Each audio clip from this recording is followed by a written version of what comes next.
Телефон все ни свързва, телефон ни дели. Малко тъжна е тази наша обич, нали? Ако аз заговоря, ти отсреща мълчиш и не мога да видя най-добрите очи. Ако ти заговориш, аз не мога така с моите длани да стопля твоята малка ръка. Как изгрява не виждам върху устните смях и не мога да стигна с моите устни до тях. Ти ще дойдеш тук, аз зная, но нещо в мене днес боли.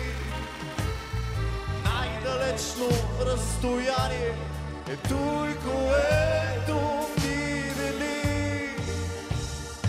Ти ще дойдеш тук, аз зная, но нещо в мене днес боли.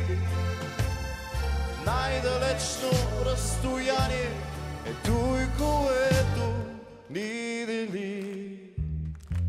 Аз не искам такава телефонна любов. Аз те искам до мене като тих благослов. Аз те искам до мене всеки ден, всеки час, да си само за мене. Всеки миг, всеки миг. Ти ще дойдеш тук, аз зная, но нещо в мене днес боли. Най-далечно разстояние е той, което ни дели. О, ти ще дойдеш тук, аз зная, но нещо в мене днес боли. Най-далечно разстояние е той, което ни дели.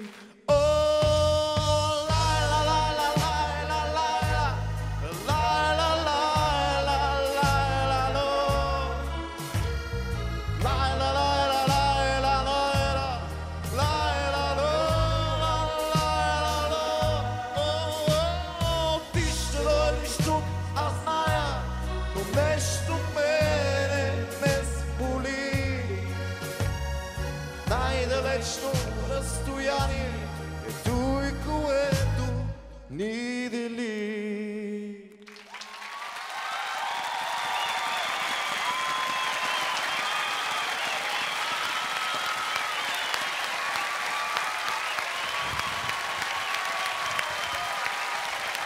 Малко е неудобно, но ще се намесим. Да. Сериала с участието на София и Иван на нашата сцена продължава. След като я върза, пребия, получи си заслуженето, влезе в затвора, това момиче продължава да те чака и аз нямам търпение да видя какво ще се случи с вас двамата от тук нататък. Софи, благодарим ти, аплодисменти за София!